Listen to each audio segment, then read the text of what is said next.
Hello, everyone. Welcome back to Big Finish fans. This time we're doing a throwback review in celebration of Beep the Meep. We're taking a look at the comic adaptations containing the Iron Legion and the Star Beast. Once again, I'm joined with Luke. Thank you for having me once again. Yes, another year, still the same old. It feels like we've been doing this for ages, to be honest. I mean, we have been doing it for quite a while, but it feels like we've been doing it for even longer than we have, if that makes sense. Yes, yeah, really has. Yeah, because it's funny. I mean, it was only really early 2021, I think, when we properly got started, wasn't it? Yeah, it was when it was like lockdown 2, and it was like, hey, do you fancy just chilling some time? Yeah, we got lots of free time now. We might as well just sit down, chat about Big Finish for a bit, and as it developed into other things as well. Yeah, tier lists and all that. Yeah. Goodness knows what. But yeah, it's just funny thinking back to, in a way, the pre-pandemic stuff doesn't feel like that long ago. I mean, looking back at this release, this came out in 2019, wasn't it? March. What a brilliant year for Big Finish. Yeah, I mean, we just had for the Fourth Doctor just come up the back of Series 8, the Syndicate Yeah, Master Plan, hadn't we? And marvelous. yeah, and since then, Jane Slavin's character of Anya Kingdom / Anne Kelso has had her own series with the 10th Doctor in Dalek Universe. Speaking of 10th Doctor, we had 10th Doctor Volume 3 as well that year. We had 3rd Doctor Volume 5 with Primord and Scream of Ghosts. So I'd say it was a brilliant year for Big Finish. Yeah, it was also when we got introduced to Mark, wasn't it? Yeah. With the Tartarus. main range, yeah, Tartarus. Before that, we had Emissary of the Daleks, that 6th Doctor trilogy. You had Mags in the middle there, but no year's perfect. But I'd say it was a very good year for Big Finish. I think arguably that was Tom's year. Yeah, but he had quite a lot going on, didn't he? Especially like that first 3 months worth. Yes. Really nailed it. With Tom. I mean, on the shelf, if you got, what was it? It's about 13 CDs long, isn't it? Because the comic CDs, one chunky thing, really, wasn't it? It was like 5 CDs in a box.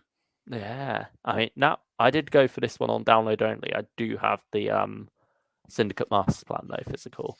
But yeah, nevertheless, I saw all the pictures that I was thinking, wow, they really went all out on this thing.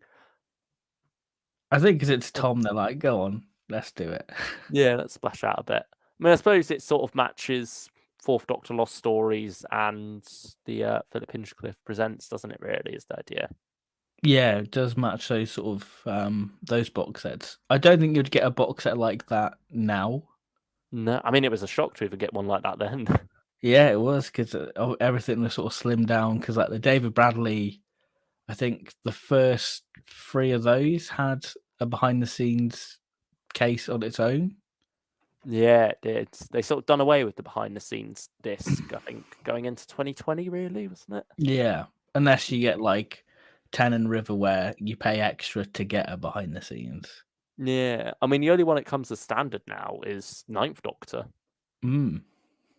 Yeah, but even then, you look at the run times on that, you think you could easily slice this up and put it on the regular discs and it'd be fine. Yeah. Yeah, you could easily cut down a disc there, but I guess it's just because of how it works with the vinyls, really, isn't it? They want to keep them lined up somewhat the same, I guess. Yeah, it's funny just thinking it's not that long ago, but at the same time, a lot has changed since then. 4 years is crazy. Yeah, it shouldn't be Absolutely that nuts. long, but I mean, No. it's not quite yet because this did come out in March. We're still in January at the moment, but very soon that time will have passed. And what a perfect time to do a throwback review on it, really. Oh, definitely. It's one we've wanted to do for a while, so. And a certain trailer dropped on Christmas Day that made it perfect for revisiting. Yeah, it's all good. Yeah, so Beep the Meep officially back. I mean, I don't know if there's been any official confirmation, but Russell T Davies had like a Beep the Meep bauble hanging from his Christmas tree, didn't he? Posted that Yeah. up. Like, it is very clearly Beep the Meep and the Wrath Warriors or Warriors of Wrath in the trailer there.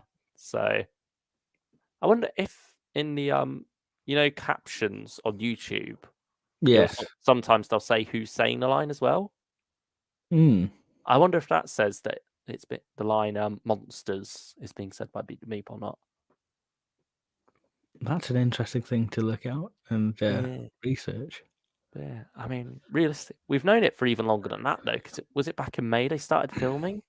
Yeah, it was May Like, they started filming, and then I think it was sort of end of May, June, where people going, "Oh my god, Beep the Meep." Yeah, those leaks started coming out, the filming pictures. So yeah, it's a perfect time to revisit this.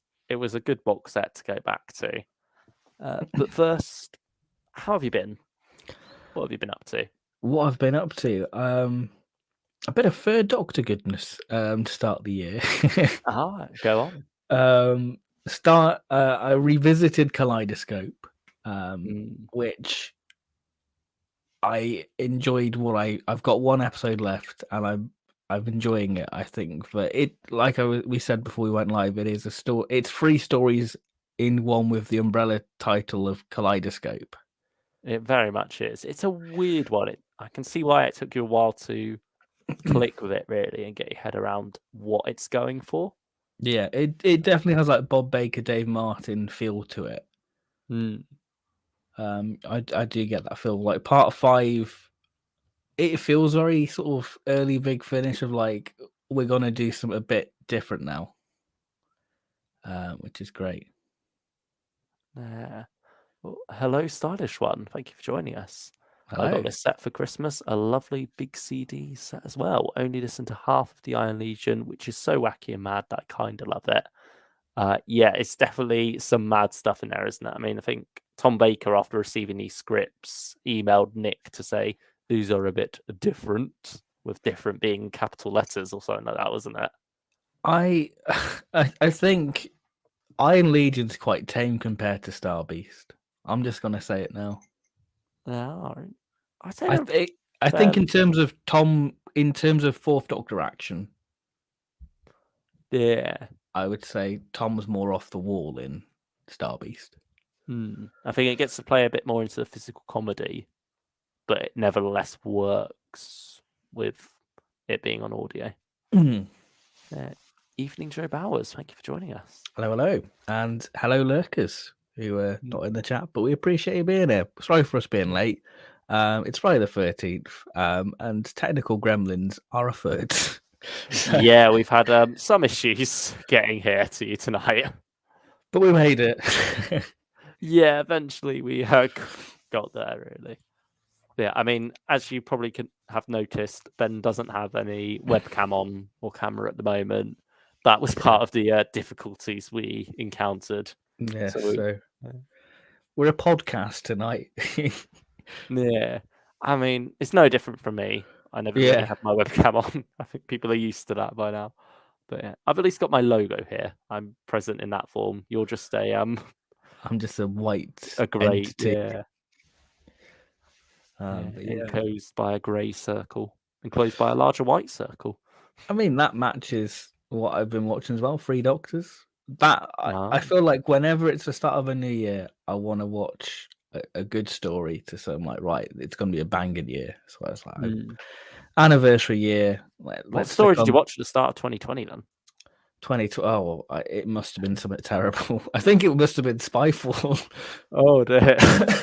Oh yeah, it probably would have been. Yeah. I mean, Silurians, that would have been not a bad start for your year in terms of story, but would have been foreboding, certainly. I mean, I did watch it literally the day my uni went into lockdown, saying you're not going to return. So, yeah, it was great. I will be honest, there was that funny feeling of, I'm feeling the mood for the Silurians. It hit different because you're like, I'm living through Doctor Who and the Silurians right now. Oh, when we were seeing the images of like London streets being completely empty during like the early pandemic, Yeah. it did very much put you in the mood to watch either Invasion of the Dinosaurs or Dalek Yeah. Invasion of Earth. Yeah. And you just look at those pictures and you hear like that eerie sound from that montage at the start of Invasion of the Dinosaurs. Brilliant stuff. Yeah, What have you we're been doing up a lot. to? Yeah, we're doing a lot of nostalgia's not quite the right word for it, but looking back, aren't we, at the start of this stream? Reminiscing, I guess. Yeah, I mean, yeah, I've been sticking on a fair bit of Doctor Who, really. Re-listen. I listened to the free extract they put out of the Dead Star, Oh, how was it? and it's a pretty good start, actually. I might have to pick that one up after all.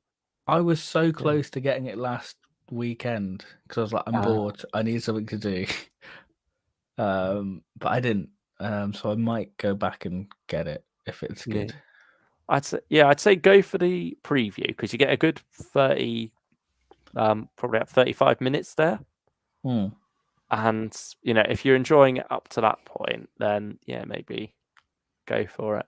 So I was waiting for reviews of it really to see how it went down. Yeah, I mean, from what I've heard, it seems to have gone down quite positively. Like, it seems to have a lot of different things going on in it to keep the momentum going. I think it's 7 hours 5 minutes, so it's longer than Emancipation. Not quite Scourge length though, is it? No, I can't comment on the Watchers. No, how long that is. But yeah, I mean, certainly for those first 35 minutes, it is just the Doctor, Ben, and Polly. And so it does have a very 60s feel to it, but also going a bit above and beyond what the 60s could probably have done budget wise. Yeah. And so in that, I think there's something quite entertaining there and quite impressive as to how well it's done with just the 3 main cast members. How's Michael Troughton in it? He's a quite entertaining narrator, to be fair.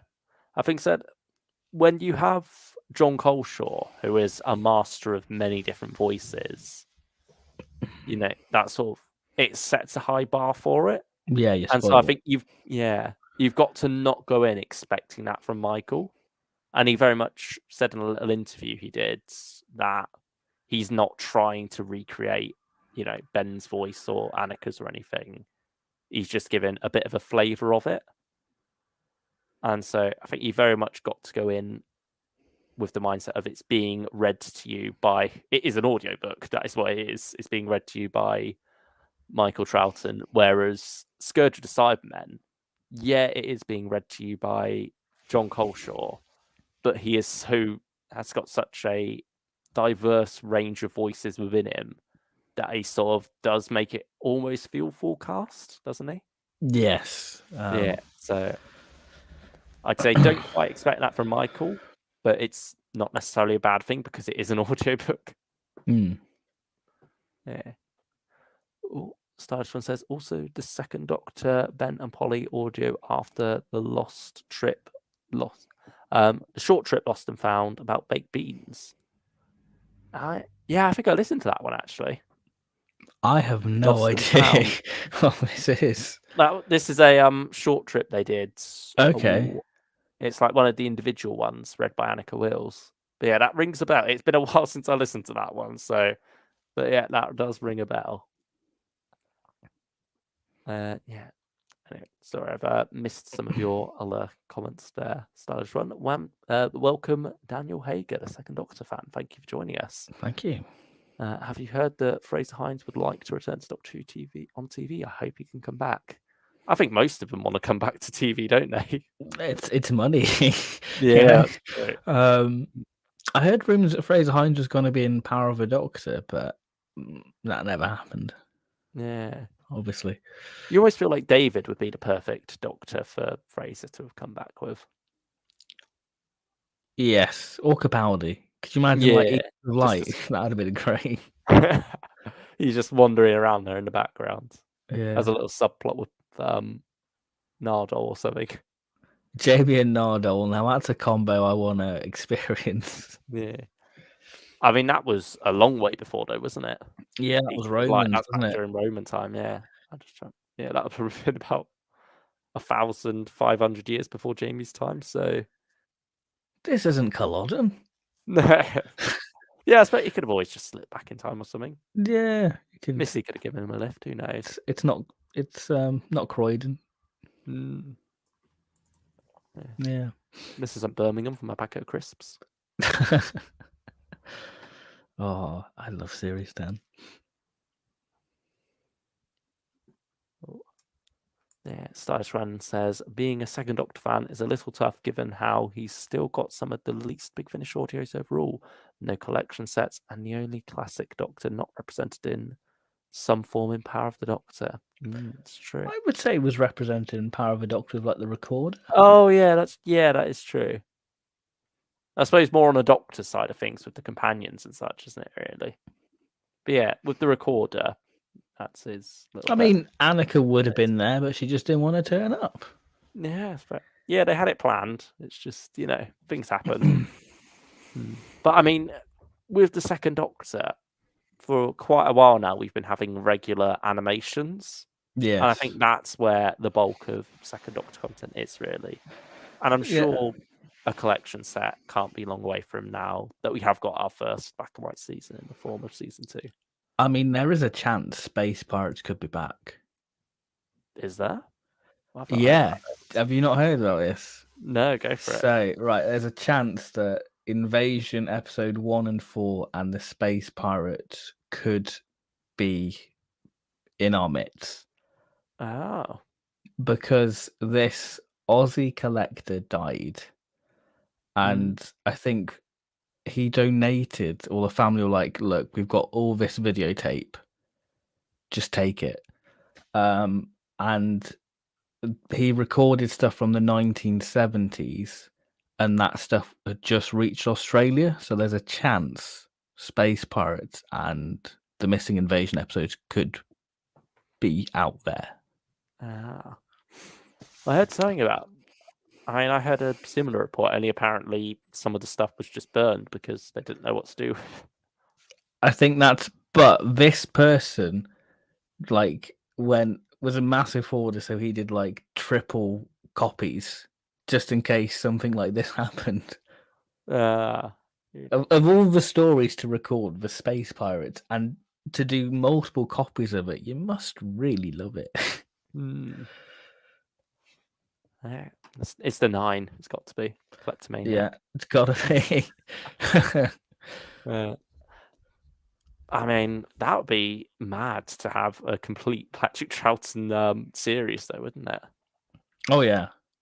Well, a complete black and white series as well. Yeah, it would be. Because season 2 certainly is close, but yeah, that would take the biscuit. I mean, it'd be a bit annoying now if they're like, we found the Crusades. Like, damn it, do we have to get a special edition of the collection set now? Yeah. Or do we just sling that collection disc out and go, no, stay out and put the new version in? I don't know. Oh, who knows? I mean, I suppose they put it out on its own first in some form, but yeah. I think Chris Chapman did he just put out, I'm bored, ask me questions on Twitter. And one of the questions was, what do we do if the Crusades is found tomorrow? And he just put celebrate. So I think ultimately you just got to try and not take these collections too seriously when it comes to stuff like that. It's not really completing your Doctor Who archive until you've got everything back in the archive. Yeah. Oh. Joe Bowers, I heard about this Australian film collector, and it's been said it could take years to look through his collection as he had so much stuff. Wow. So 2040, we might have Space Pirates on our shelves. Yeah, absolutely wild to think that we could have a complete season 6. Wow, yeah, that'd be insane. Sorry, I just muted myself there because I felt a sneeze coming on and I didn't want to deafen everyone. You're all right. You're all right. Rip headphone users. Oh, damn. Space Pirates, one of the most misty stories where we don't know what several characters and set look like. Hooray. More exciting than the invasion, in my opinion. Get out. Sorry. I I'm mean, joking. I won't Invasion's lie. great. I'm sort of fine with the invasion never having its episodes found because we have got the animation that just sort of is the invasion to us now. It's like what I said in our missing episode video, if you haven't checked it out, about Smugglers and Underwater Menace. I rather have the massacre than 10th Planet Episode 4. Yeah, it's better to have a look into stories that we've not seen before rather than completing stories we've already mostly got. Although any episode returning is more than welcome. I mean, it is welcome, but there's a part of me going, oh, I've already got it. Already got it on the shelf, you know? That just might be me being an ungrateful fan. Well, you just put it on your shelf again then. Yeah, and you're like, what do I do with multiple copies? I know, I'll buy it again. I know, we're all hoping that Web of Fear episode 3 turns up again miraculously. I'm surprised you're saying that because you like the animation. I still want the original thing just to complete it. Yeah, I think everyone wants to complete things so we don't have to watch that. I mean, I feel stung. Maybe that was the film collector who died. Maybe it's karma Could you catching up with imagine? him. Oh man. Oh no. Dear, dear. Yeah. Anyway, I did do a rewatch of The Evil of the Daleks, actually. Speaking of missing stories. I stuck the colour animation of that on. Was that the first time watching the colour version? Yeah, it was. I mean, Scarro looks great. Oh, yeah. Yeah. I'm sorry for this StylishOne. I still could not get on with the story. After I finished it, I stuck on Daleks in Manhattan and Evolution of the Daleks and had a better time. It's the same story done better, it honestly is. Oof, the spice. I do not apologise. This hot take is true. These views do not reflect Pooksmith 11 in any form or way. Joe Bauer says there have been rumours going around for years that an episode of Fury from the Deep was taken from the BBC in the 60s. If true, hopefully it could turn up one day. And I think so. Isn't the only episode that is 100% confirmed dead completely is the episode 7 of the Daleks Master Plan? Feast of Stephen. Yeah. Because I think Not Everywhere celebrated Christmas, wasn't it? Something like that. Yeah, or at least not everyone would be celebrating Christmas at the time the episode went out. Yeah. I mean, it was only sent to Australia, the whole story, wasn't it, as well? And I think even then, apparently, it didn't actually get sent to Australia. Like, they made the copies to send them and then just ended up not sending them and they disappeared at somewhere. I just find it mental that Marco Polo just hasn't rocked up yet. Yeah. I mean, even with the rumours of the Enemy of the World and Web of Fear way back in 2011, 2012, when the Omni rumour was really getting going, you know, you had people saying, oh, every single missing episode's been found. Yeah. But then you did have reports of those 3 stories all together being the ones that were found. And only 2 out of 3 turned up, so... Unless markup, it was just a really damaged print. Because this is a thing, the longer it gets, it's becoming less likely, really. All they depends could just on be storage slush. conditions, isn't it? Because they could just be slime. It's not going to survive forever, sadly. Yeah, I mean, didn't they find some episodes of Morecambe and Wise that were just slush in the can and stuff just because of how they were stored? Yeah. Oh. Me and Luke are even with the whole Troughton fans disliking a beloved Second Doctor story featuring an iconic monster. In my opinion, I love Evil, but Power is where it's at. Best Dalek story, in my opinion. I will at least agree that Power is better than Evil.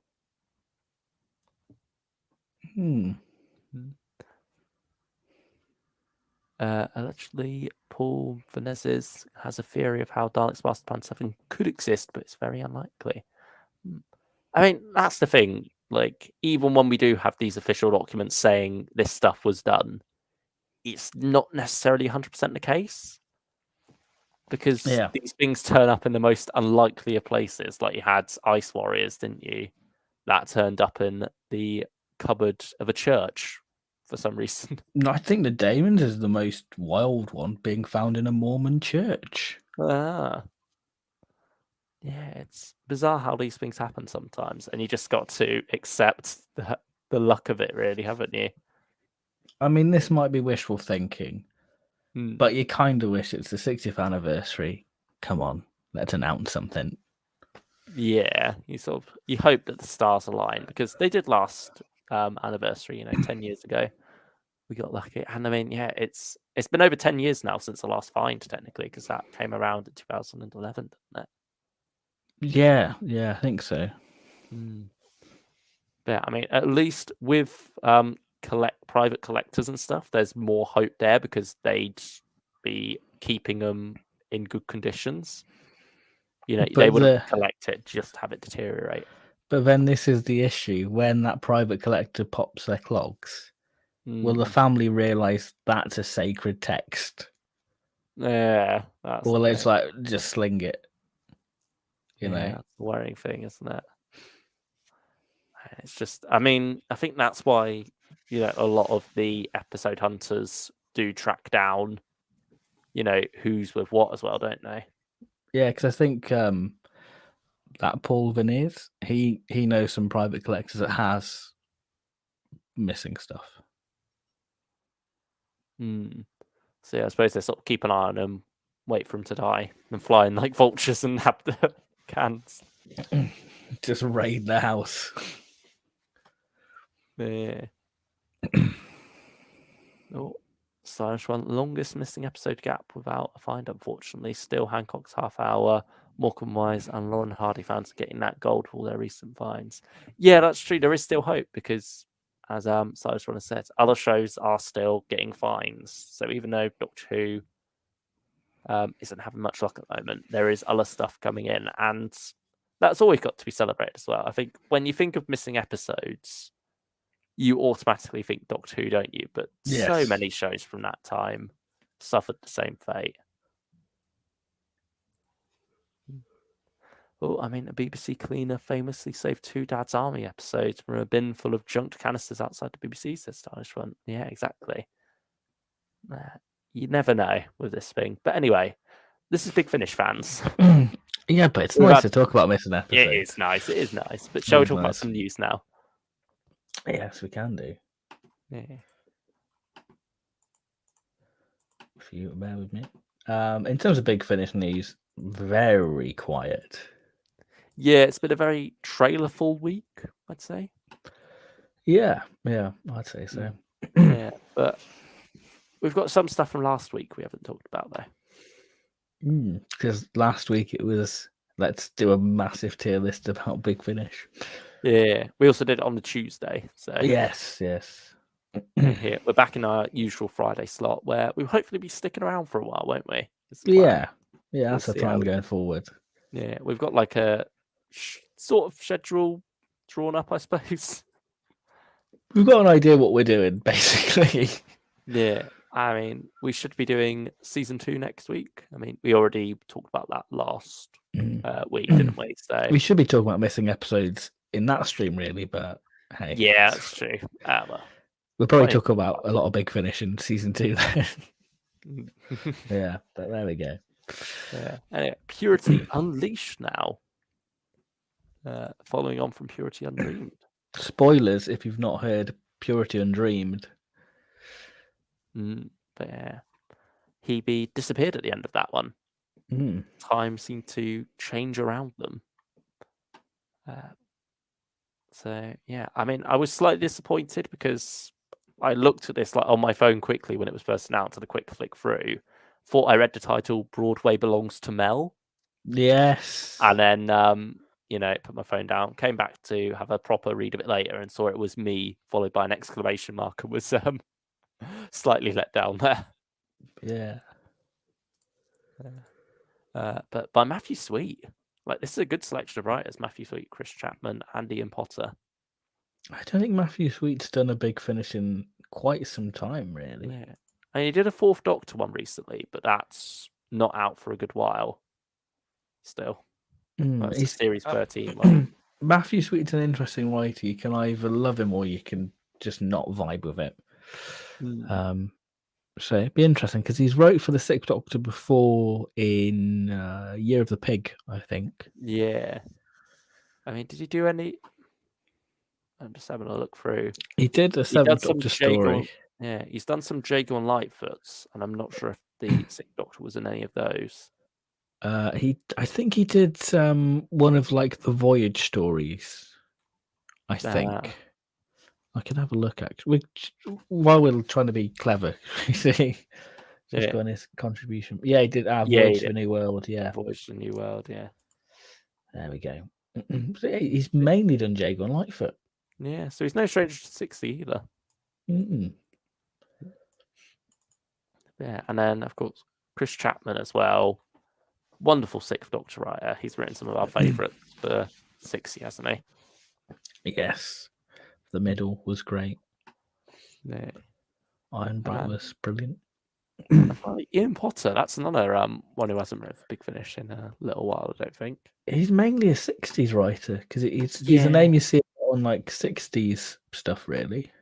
Yeah, he does a lot of that. And I mean, he's done a few of the countermeasures as well, which again, it's a property from the 80s technically, but it's set within the 60s, so it does. And 70s, was it? Oh yeah, it was the 70s when they got to the new countermeasures, wasn't it? Done the Avengers. Oh, he has done the Sixth Doctor, Cortex Fire. Oh yeah, that was a pretty decent one, wasn't it? It was all right actually. That was a nice double bill release. So, yeah, I mean, it seems like we're in interesting hands for this box set. It's hard to say too much about it because it is literally just titles and writers, really. I mean, I find it crazy that we have this detail, yet we don't have details for like Third Doctor, like cover art and like It feels bizarre that like we've had all the Fifth Doctor news practically, and yet we have barely news on like stuff that's coming out sooner. Yeah, I know what you mean. And I'm pretty sure there's still like at least one box set yet to be announced for March. March is a very dead month now because of these two stories being moved. I wonder why they've been moved. Yeah, and I mean, not just moved, but they've been separated as well. You've got Daleks Genesis of Terror. The second of the two is coming out in May, and then the Ark is coming out in June now.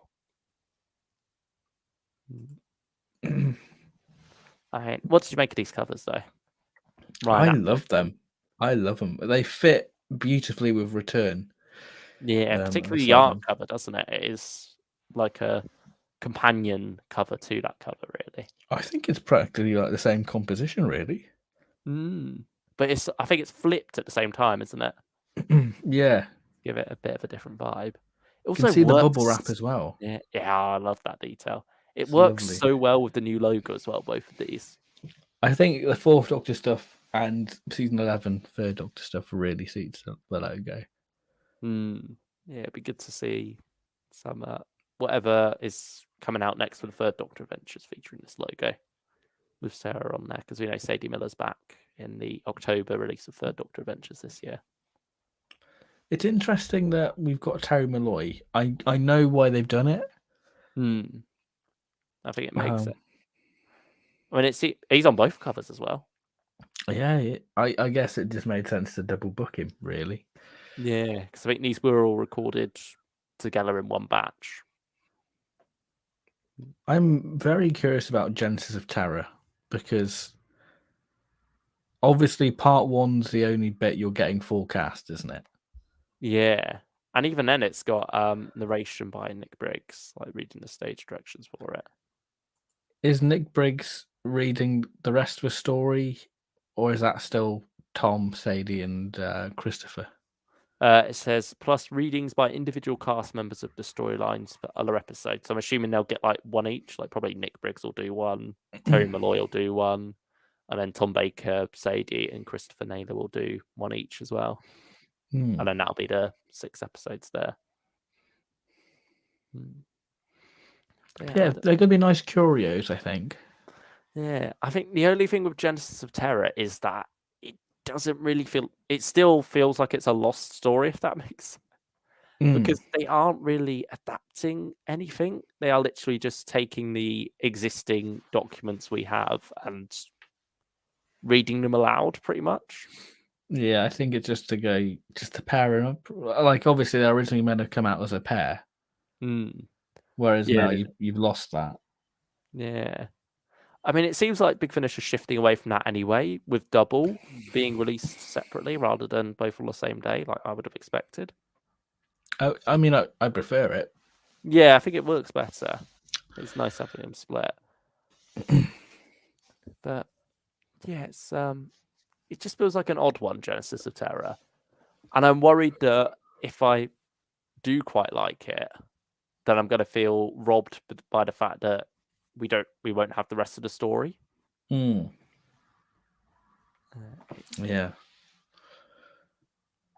I mean, it feels like the Web of Fear, the animated minisode. It's like, you're giving us a bit of it, but then not giving us any more. Yeah. But at the same, I mean, it depends how different it is from Genesis as well. Obviously, there's a reason why they've just done it as like the outlines, because is it too similar or is it just? Yeah, that's true. I don't know. But at least with the arc, we'll be getting something very different. Because that is from John Lucarotti's original submission, which got changed almost completely by Robert Holmes. Even though the cover doesn't really look like it, it does very much just look like Ark in Space cover, but with Terry Malloy on there. So I was imagining like what are they in Star Trek? Like, is it the triples? I don't know what they are. Yeah, you got like the puffball, haven't you? Yeah, I was imagining stuff like that on the cover. But yeah. Yeah, so really different tonally. But no, it's just basically an Ark in Space. It's a beautiful cover, though. Oh yeah, I'm not gonna deny that. But yeah, I mean, will the story even have the Wirren in? I suppose we just don't know enough about the storyline, really, do we, to judge just yet how accurate a cover it is. Yeah, and we've not had any like heavy teasers, because like Return of the Cybermen, my goodness, they were promoting that way in advance. Yeah, they were, weren't they? I mean, I suppose this, with it being delayed now to May and June, they've still got a little while to go. Yeah, we'll have to see there. Whovian with a small collection says, I agree, Stylish. I'm not going to skip them, but I wish they went the New Who route for the lost stories. Yeah, there's definitely some new series treasures that could be made use of there. I'm just going to see what StylishOne's had to say about these stories.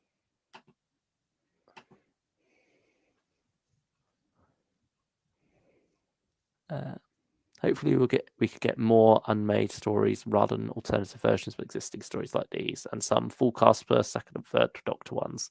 Yeah, that's definitely what I'm leaning towards. The lost stories going for next. First, second, and third Doctor ones would be great, or even all three in the original version of the Three Doctors.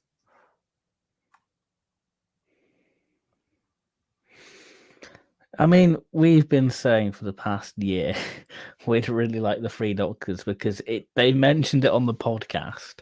Yeah. And like everything seems to be there for it. Like, come on. Yeah, but I want, now that the 50th anniversary of that has passed, I wonder if maybe they were planning it, but just something went wrong. So perhaps the death of Bob Baker did affect things. Yeah, I think that's probably where. Canned. Yeah, I think it probably will happen, because I think they mentioned about, is it Operation or Project Werewolf? Yeah, someone emailed in to Vortex asking about that, and they said they're looking into it. So that'd be a good second Doctor one to have. So I think we're getting a renaissance of the lost stories. Yeah, hopefully this isn't the end of them. This is only the beginning, to quote Resurrection of the Daleks. Yeah, there we go. But yeah, I think the Lost Stories have had an interesting ride of like in terms of a revival, like Nightmare Country, Ultimate Evil, then the two Fourth Doctors, and these two as well. And Mind of the Zodiac happened. My God, yeah. That was sort of slotted in the middle because it wasn't. It didn't have a number to it, didn't it? It wasn't like part of series 6 or 7 or anything. But you know where to put it on the shelf. Yeah. That's right. One last thing about Terry Malloy being in Daleks Justice and Terror. We're only getting full cast episode 1. Yeah. So are we literally just going to have 2 lines of Terry Malloy at the end for the cliffhanger? Perfect. Now we can begin. Is that all we're going to really getting? I mean, the Daleks as well. I mean, even in part 1 of the televised version, the Dalek didn't even say anything. They barely speak in Genesis anyway. Yeah. I mean, maybe that's one of the differences in Genesis of Terror. The Daleks are a bit more talkative for whatever reason. Maybe. Yeah, well, I'm curious about it. They have at least knocked £2 off both versions to acknowledge that it's not a fault. Yeah, it's only $12.99 for the CD of Genesis of Terror. I mean, I was going to pick it up anyway, but that's nice. Yeah. So, at least they're sort of acknowledging that you're not quite getting a complete thing here. But it just seems odd that, if you've got the outlines there, surely you can just write a complete thing. And it's not like they're not doing 6-parters, or... Yeah, exactly. It's not like they're bound to, like, the 120 minutes. Yeah, you could definitely fit a 6-parter on 2 discs. Maybe when this was conceived, because this was recorded, 2019? So this was pre-relaunch. So maybe that was I don't know. I could be reading too deeply into it. Yeah, who knows? You're also getting an interview with Philip Hinchcliffe on there. And that's going to be the entirety of the 2nd disc. So. Oh, lovely. Yeah. So it'd be like an in conversation. I guess so. Yeah, it's even more so than Return of the Cybermen. It's very much more of a curiosity piece, isn't it? It's something more. Yeah, if you're into Genesis, this is good to, just have a look at early behind the scenes stuff of it, rather than actually being a product in its own right, I suppose. But we shall have to see. I'm sure we'll get that and talk about it when the time comes. I'm sure we'll put it on a Fourth Doctor tier list as well. Yeah, or Lost Stories tier list even. Yeah, we've not touched the Lost Stories, have we? Yeah, just looking at all the stuff. It's been mostly trailers this week, hasn't it? Starting off with Torchwood. Yes, Torchwood Double.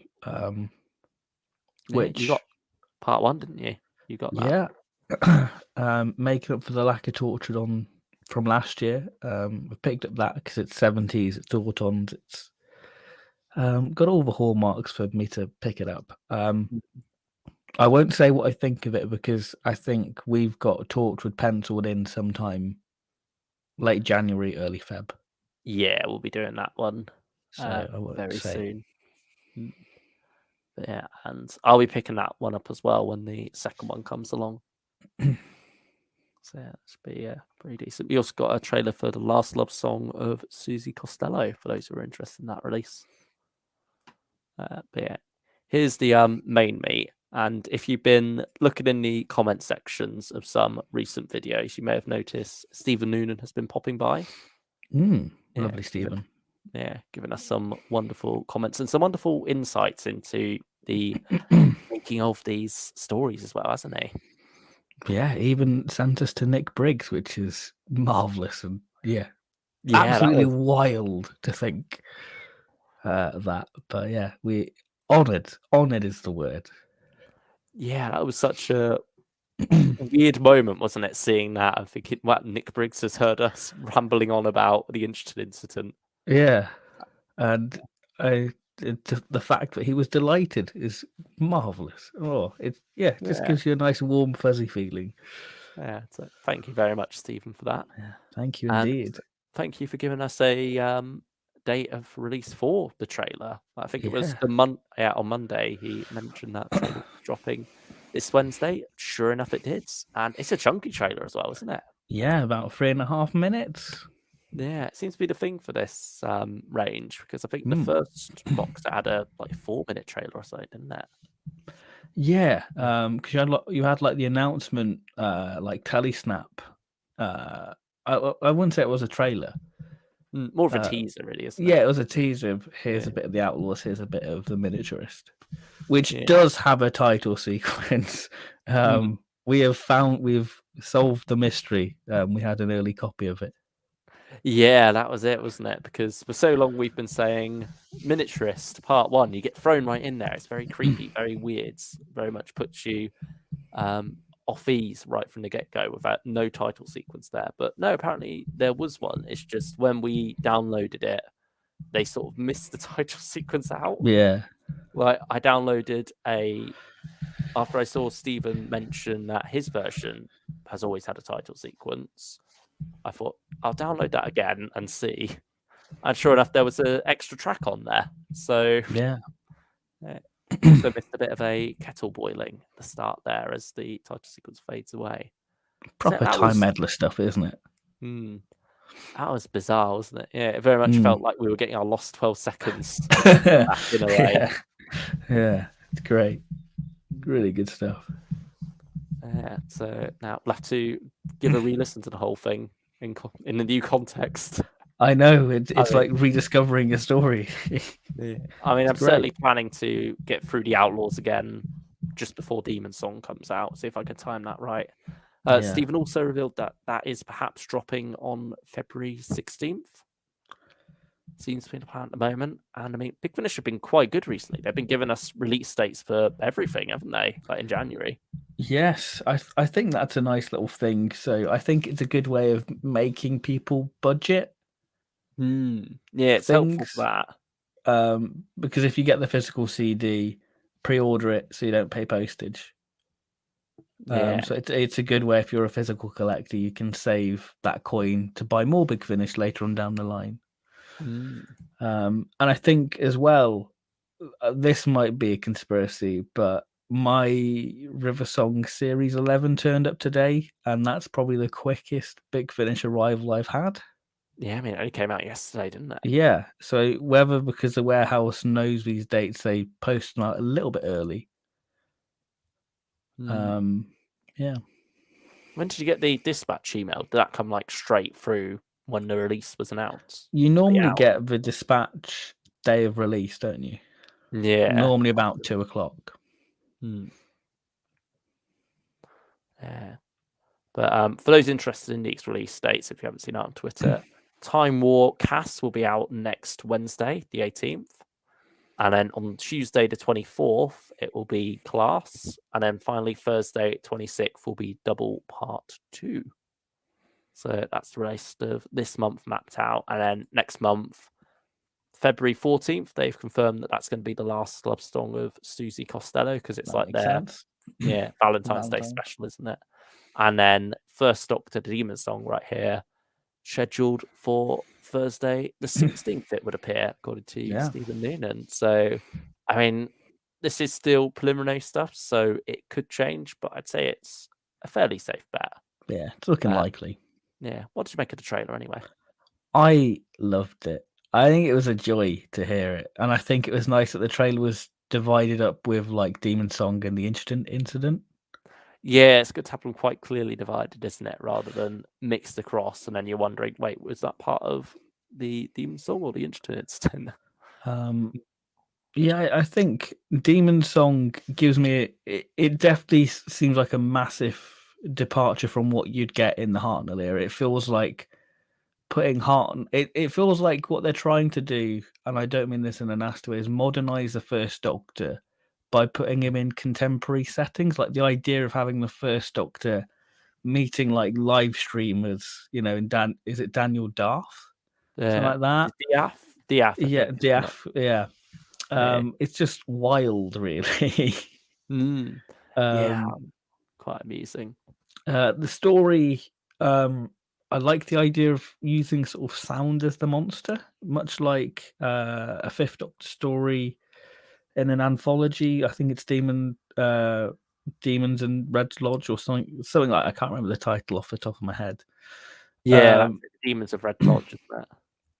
There's a sort of a short music story in that. So I like that they're utilizing the audio medium for that. Obviously, not listened to the full thing, but very excited for it.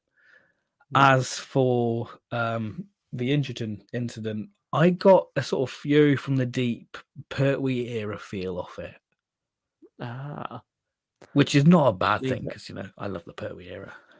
I suppose it gives you a bit of a, I mean, slightly Web of Fear vibe from the synopsis about how the Doctor seems to drag something with him to Incherton, which sort of fits like that whole being frozen in space from Web of Fear. But also, it's got that for Hartnell, the War Machines vibe, in that he's in close to contemporary setting, although not quite, Yes. because this is the, I mean, it's 20 years before the 60s, really, isn't it? Or not quite, because it's post. Yeah, actually, it probably would be 20 years before Dodo's time, wouldn't it? Is it Post-war, 66. 1947? It's Yeah, set. that might be it. Yeah. I mean, do you want to scroll down and see if it says in the synopsis? I can do. Yeah, 47. There you go. So yeah, about 15, not 15, sorry, 18, 19 years before Dodo's time. But yeah, it sort of does give that War Machines feel in that there's a military force there, but they're not unit. Yes.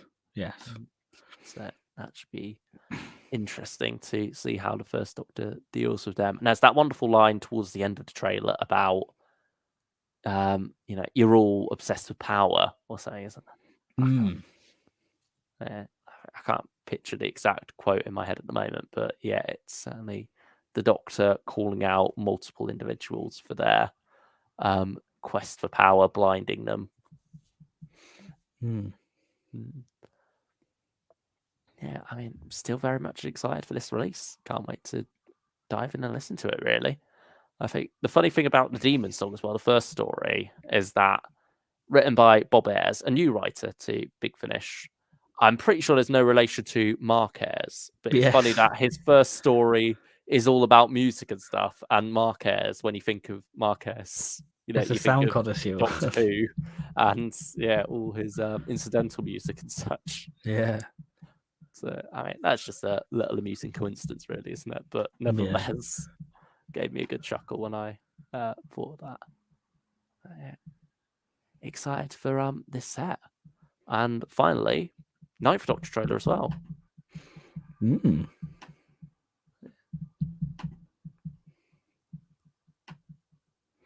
did you make of the trailer? Wasn't too bad. I think it's only a minute and a half long, so you have about 30 seconds a chunk per story. Okay. So it's not really much to grab onto there in terms of each story. I think for the middle one, there was a quite funny line from Eccleston where he's talking to one of the bachelors, and he's like, "There's only one thing I care about. You're single." Right. So that was rather amusing. But yeah, I mean, hopefully a fun set to be had here. I think just waiting on the individual covers really at the moment is to get a peek into each story. I'm sure we get that next week, I think. Yeah, hopefully so. I mean, we're still waiting on a main cover for Return of Joe Jones at the moment. Yeah, I was hoping that would be today. I was hoping, that'd be lovely. Yeah, I think that's the thing we're most clamoring for at the moment, aren't we? Because it's not that long away. You've got to have had it done because surely they must be printing it physically sooner or later. Yeah. But yeah. Also, we had the release of Dive River Song, Friend of the Family. And I've dived into the first episode. It's very good stuff so far. I really am enjoying it. Does it feel like Old Lang Syne? Not quite. It does feel unique from that. Because I think that was sort of my main, I wouldn't say worry, but it's like Old Lang Syne, same writer. How's that going to work, if you know what I mean? But Tim Foley favorite Big Finish writer currently. Yeah, he is doing such amazing stuff, and this does really live up to that. You know, it's not short episodes as well. Like, they are quite chunky ones. They all come in over an hour. And the first episode, I don't think I ever really got bored of it at all. Oh, good. Like, certainly there have been. It's funny how there are a lot of River Song episodes that are, just one single episode stories that I feel I'm constantly checking my watch with, and and not just River Song. It's across certain Big Finish ranges as well. I'm making this seem like a bigger issue than it is, but there are those odd stories where even though it's an hour long, you feel much more bored with it, and it feels like it's dragging on forever, and you're just constantly checking the runtime on it to see when it's going to end. With this, I had none of that whatsoever, despite it being only a quarter of a 4 hour and a bit story. So it's looking good so far. And yeah, it's done a good bit of setup. And the character of Hugo there, he's the hologram on the cover with River Song, played by Mark Elstob. A wonderful character. There is such good chemistry between him and Alex Kingston there. They play off each other so well. It makes for some very entertaining scenes. And it's similar to Rise of the New Humans, where you've got the Third Doctor and Joe bantering on the way to the institute they're heading to. Yes. And that's such a wonderful scene there. There's like constantly dialogue like that just keeps you enthralled in what's going on, even if the plot's not really moving much yet. Oh, lovely. Yeah, so it's just nice hearing different characters interact, really, and it's just about getting to know the members of the house and setting up an intriguing mystery here. So yeah, I'm excited to dive into this one again and carry it on, see what else it has to offer. But yeah, very strong start so far, and a nice bit of meta commentary mixed in there as well. At one point, there's a scene, I don't want to spoil too much, but there is a scene where River decides, she's going to have to start writing stuff down so that she can just keep track of a timeline and such of what's going on within the house. And she's looking for some paper, and Hugo's just saying, "Why don't you use your diary?" And River's saying, "This is, I'm not using that. That's just for special occasions," hinting that it's more just about her and the Doctor. Mm. And Hugo has a comment about there isn't room for an adventure of River Songs in the diary of River Song, which is just very funny meta commentary when you think how many of these series have been about, even if it is River series still, the Doctor's often sprinkled in there very much. Yes. So it's nice that in this story that is giving River her own massive adventure, this 4 hour epic for River, you get that little jab about, how there is room for River Song in the diary of River Song, I guess. Mm. So yeah, and hopefully see more of that play out across the story as well. And yeah, I'm looking forward to getting back to this one. I was expecting good things because it's Tim Foley, and I'm not disappointed yet. That's all you need to hear. Yeah, and I mean that's praise after only one episode, so we shall see how this box set goes. I mean, I'm have sure you we'll. decided whether or not you're going to get this one? Oh, I've got it. It's Oh, arrived. of course you said. Yes. Sorry, Yes. sorry. Goodness, have you not been listening to what I've Oh. said? Never listen to a word I say. Honestly, Doctor. Honestly, Ben. Yeah. But Not dived into it yet, though. Not dived into it yet. I've been listening to, I said, review stories as well. Yeah. But I'm sure I'll listen to it, and then we can do that box set and River and a Firewall as well, maybe. Yeah, could Add do. that. Did you ever? You did get that one, didn't you? Yeah, I've got it. I've Yeah. got it. Yeah. You just, I mean, it's on sale right now if you haven't picked it up. Yeah, with the Autumn sale, isn't it? Buy Autumn Infinity, best Autumn story on Big Yeah. Finish. What made you get Friend of the Family in the end then? Because you were very much on the fence with it for a while, weren't you? I just think it was FOMO. That's fair enough. You know, when we joke about Big Finish is just kind of like a bill at this point, where like, you Yeah. just pay it and you're like, great, and you don't mind because you love it. It's kind of that, and it's like, I don't want to miss not speaking about it to you. Yeah, I'm sure. Yeah, we could probably do a catch-up stream on Riversong, can't we? Especially if this story ends up going down really well with both of us. I think we both like the opportunity to gush over it a bit.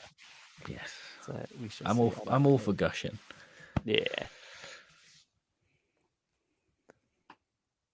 So have a little look at the chat and then dive into some comic reviews. Yeah, should do.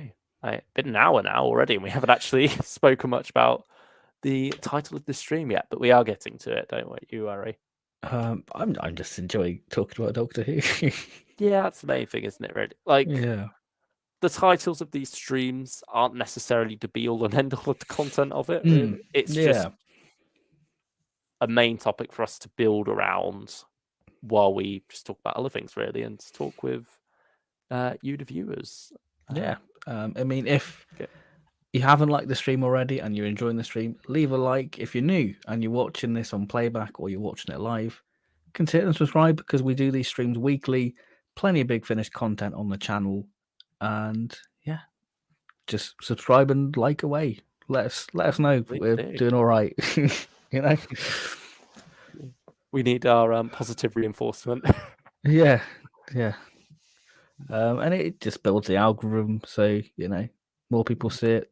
The bigger the community we can build, and we can just have a fun old time talking about Doctor Who with you, lovely lot. What more? What more do you want? It was one of the things we were missing while we were doing the Regeneration Advent Calendar, wasn't it? Really, as fun as that series was for us to do, you know, we ended up taking up a lot more of our time than we expected. So streams pretty much died for a good chunk of the end of last year, really. And so it's nice having people talking to us again in the chat.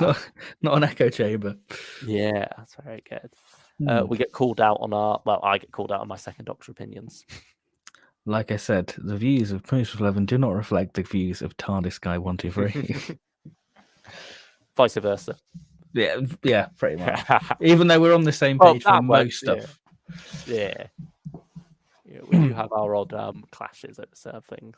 Yeah, Cold Vengeance.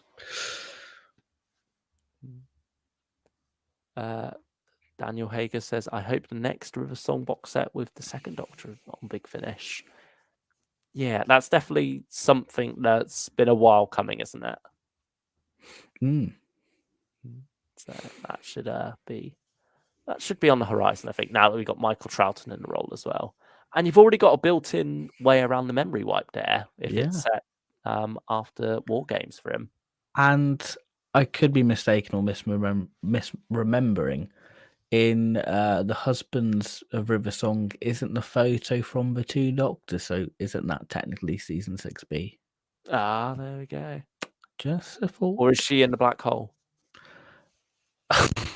Hey, we like the black hole here, Luke. Yeah, we like it now. We're not having this disrespect.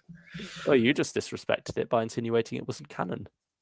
Oh, because it's not season 6B. I forget. Okay, I'm sorry. Was there any explanation for the grey hair in the black hole? I think it's just something you have to just ignore, really, isn't it? I mean, it's been when was it? July. I can't remember to July. Yeah, that's true. I mean, I was more asking StylishOne, to be fair. I think if anyone would know, it'd be StylishOne. Yeah, calling you out. Do you remember? Do you know? Quickly hurries to TARDIS wiki to read. Yeah. There we go. I'm sure StylishOne knows. Yeah, StylishOne. If there is any explanation for the grey hair in terms of Black Hole and the two Doctors, please do. Or if anyone else listening does know, you are welcome to drop it in the chat here.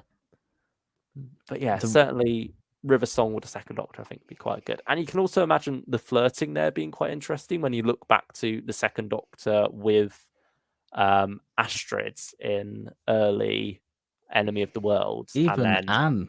Yeah, Anne. you can sort of imagine them getting on like that, because I think that was when Troughton was very much pushing his own personality in there a bit more, wasn't he? And sort of saying, because he was a ladies' man. yeah, and he was very much pushing for the producers to let him have a romance, wasn't he? Have another affair, basically. Yeah.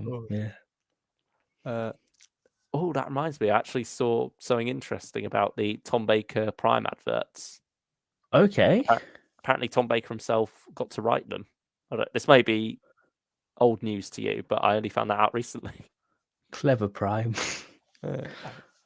Because this Australian company asked him to do it, or was it Australia? I think they said Australian in the interview, but I'm pretty sure it's an American firm, so I don't know. It might have been an Australian company doing the filming for the American firm, if that makes sense. Yeah, makes sense. But yeah, they wanted Tom Baker to do it. He said, "Oh, maybe," and then they turned up, and he was like, "Well, I didn't agree to do this."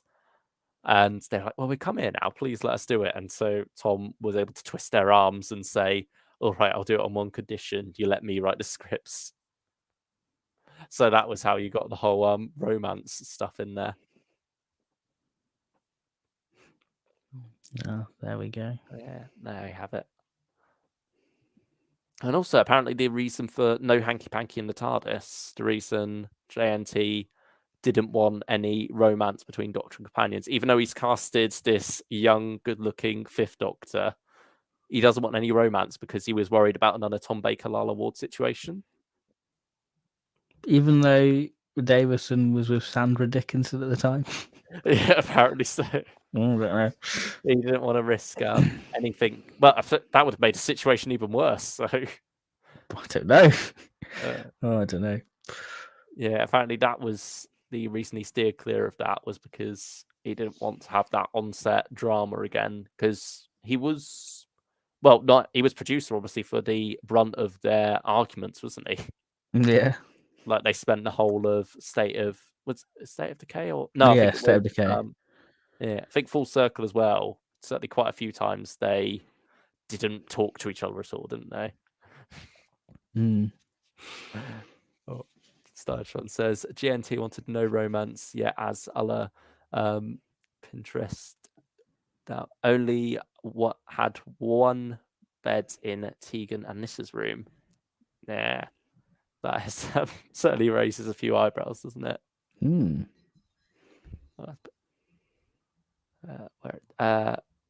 Resident black hole expert here, so here we go. Most you two have changed your opinions on a story from stream to stream. One day that edit of all your black hole discussions will come out. We are looking forward to it. The grey hair is explained. Time dilation. The monk says it will influence the Doctor and Jamie's appearance. There it was. There we go. Good old time dilation. Yeah, that explains it. Yeah, I suppose. Shall we get on to the comic strip adaptations now? I think it's time. I think it is time. Yeah, to roll the trailer for the Iron Legion. Yes. So we'll be back in 52 seconds while we play a short clip from Doctor Who and the Iron Legion.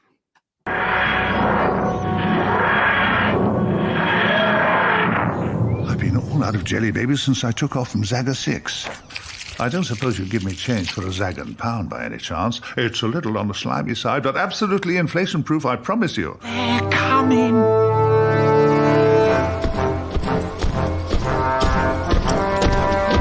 Detects 3 humans inside corner establishment. Let me get rid of this hateful human.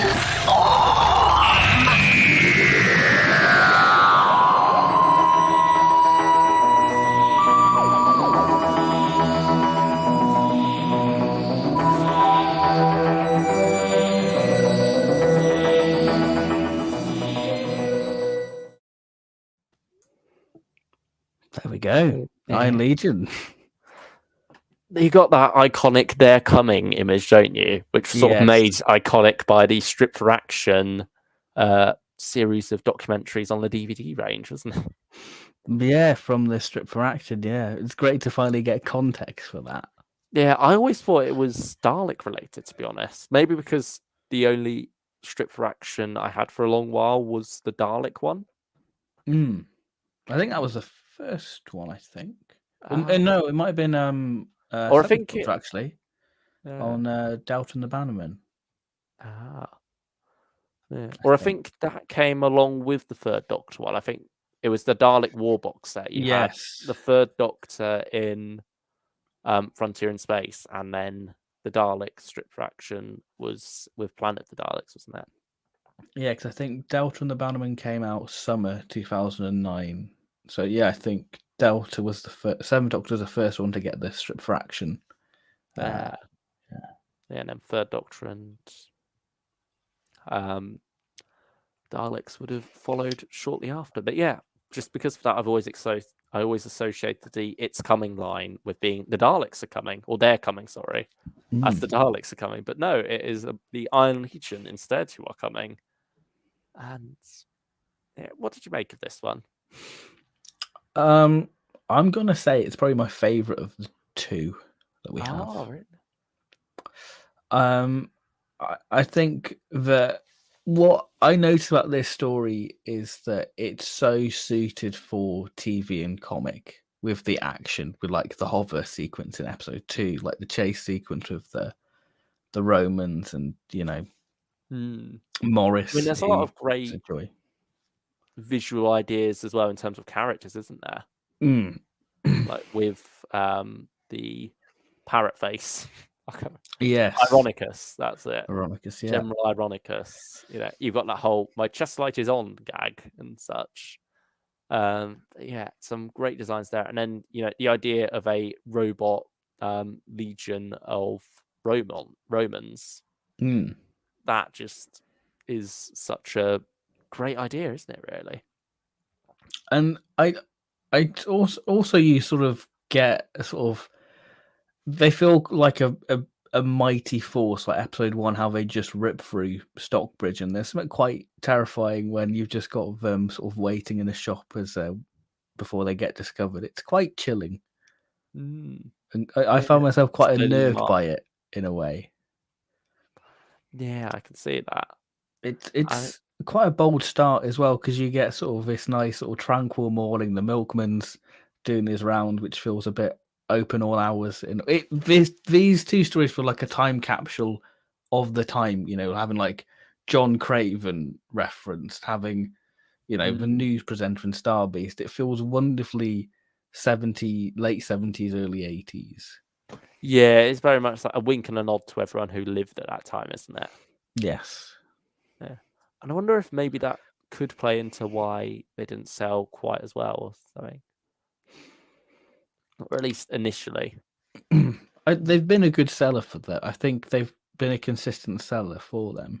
Yeah, they didn't meet the initial numbers they were expecting, but, they didn't quite have the drop either. So it seems, they made their money back just a bit slower than they were expecting with these ones.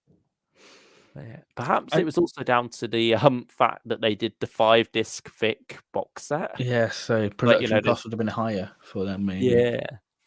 When they didn't really need to. Like, they could have easily done it in the form of the First Doctor Ventures ones, really. Yeah. Especially because you didn't have separate covers.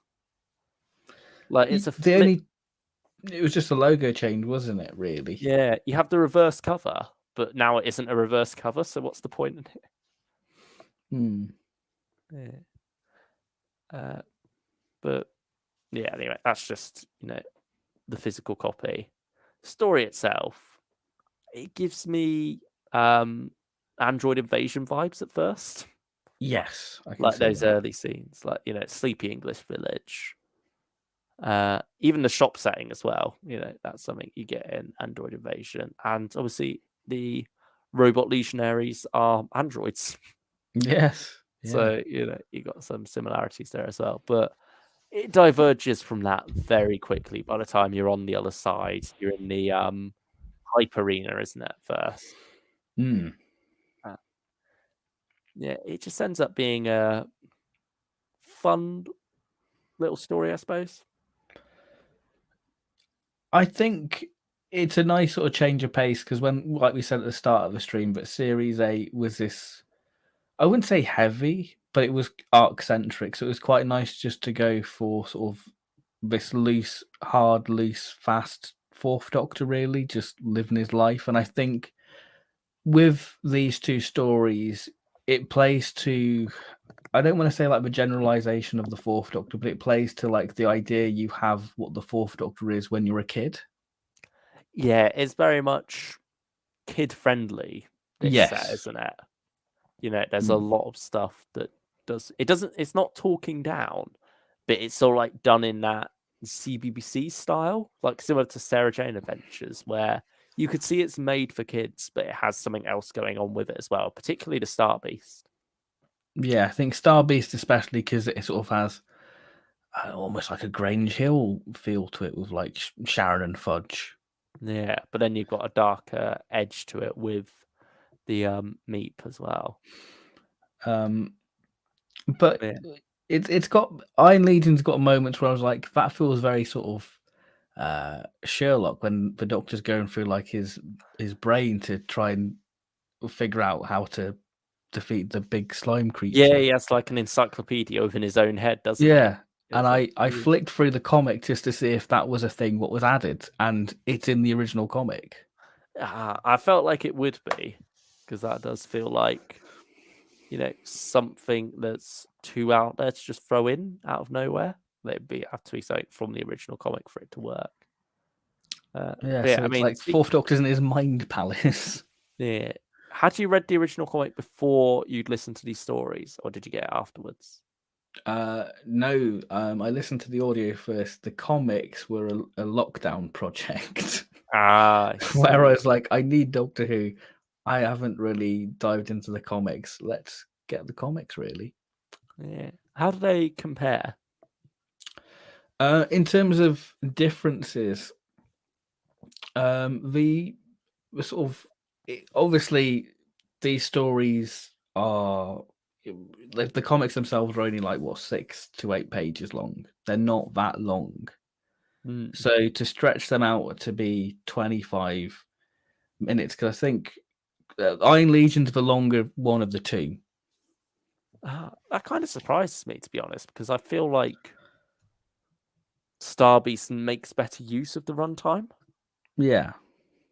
Yeah, I feel like I was a bit more bored at some parts in the Iron Legion. I think for me, you prefer Iron Legion, I prefer Star Beast. So this is one of those cases where our opinions differ slightly. But yeah, Iron Legion, I don't know, just times where more towards the middle of the story where it's like, can we get on with it, please? I think Iron Legion, it does sort of faff around with getting to like the meat of the villain, really, because it's kind of run around, or we're gonna have a little confrontation, escape, and it's sort of focusing on sort of the action sequences. Yeah, which can kind of be hit or miss given that it's audio. But then you're hit with like, spoiler, one of the most tragic deaths is Morris, you know? Oh, I loved Morris. Morris was great fun. Design now on the cover as well.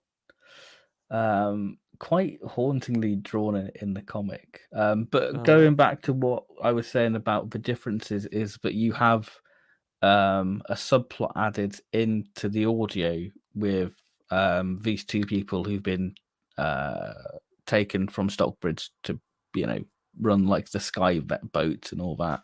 Yeah, thing. and they've got their alternative versions from the Roman world, don't they? Yes. Yeah. So they sort of they're cleverly weaved into how they meet the Doctor and weave in and out of what's happening in the Doctor's plot line. But you actually, I think it's the start of episode 3, I think, where you actually get people actually being sacrificed to the gods, what you don't get in the audio adaptation. You actually see them like take and eat them, you know. Kind of surprised that you could get away with that in a comic, but not in the audio. Again, like we said, these are very kid-friendly stories in a way. Yeah. It's Tom Baker on a sugar rush, really. I mean, you sort of got a glimpse of that with the opening there as well. Yeah, Like that okay. little Stocking up on trainer. his jelly babies. Yeah, trying Which to feels buy stuff with a wonderfully slimy Zagan pound. Fourth Doctor. And I think they definitely reflect season 17 very well. And I think going back to the kids theme as well, you have a fun, quirky robot in the form of, is it Vesuvius? Yeah, it is. Oh, dearie eye these days. Oh, he's a And nice, that's very charming. catchy, isn't it? Yeah, it's got the RTD give a monster alien a catchphrase and stick it on a t-shirt. Very marketable. And I think Warp magazine have done a cover of Capaldi and Vesuvius, and it kind of made my heart go, oh, that's cool. Oh, wow. I'll have to show you that because that's a really nice. Oh, that'd be interesting to see. But yeah, I also like the gimmick of how the Doctor has to keep relighting him as well. I like him being an old robot. There's some great world building within this story. Yeah. Of like the alternative Rome. But yeah, for me, it's funny because at this point, 4-part Fourth Doctor stories were still a bit of a novelty, weren't they? I think that's why I enjoyed it back in the day, really, and still do now. Yeah. I think for me, it's maybe that's how it dragged a bit more as well. Maybe I noticed that drag a bit more this time around. But yeah, I mean, shall we give it a rating? Yeah, we can do. Yeah. I'd probably say 7 out of 10. Okay. Good fun, but could have done with more. Or less, if the case would be. Like, trim it a bit. How about you? I see. For me, I feel like this was a missing story I should have listened to before, like school reunion, because like the creature, like the three main foes, look very Krillitane-y. And like as a kid, I always thought the Krillitane were a monster from the Tom Baker era. So I don't know. It just there's something where I just want to link those two together, really, but completely different things. But for me, Iron Legion, this might be a bit bold, but I'd say a 9 out of 10. I had a lot of fun. Wow. I had a lot of fun with it, you know? High ranking. Yeah, I enjoyed it a lot. With your Krillitane headcanon, the Krillitanes were a species that like took different elements from different species, weren't they? So could they have perhaps taken something from these? Yeah. The gods of Rome or Neo-Rome. Yeah. Maybe there you go. That can there we go. You've explained it all. It. Yeah. But anyway, shall we dive into the Starbeast now? I guess this is the one people want us to talk about because of a certain fluff ball. Yeah. Yeah. It's also the one I would quite like to talk about because I preferred it. Selfishly.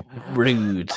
Rude, man. So yeah, the Starbeast, everyone. We'll see you in a couple of seconds. Good evening. The news at 9 o'clock on Wednesday the 20th of February 1980. Eyewitness reports claiming that an unidentified flying object was seen low in the skies above Black Castle have been roundly dismissed.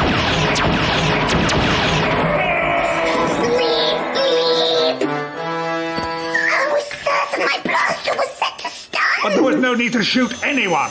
Use a grenade! Target the light-making device! Oh no, my fizzgig! Fudge! Doctor! Our guns have you covered!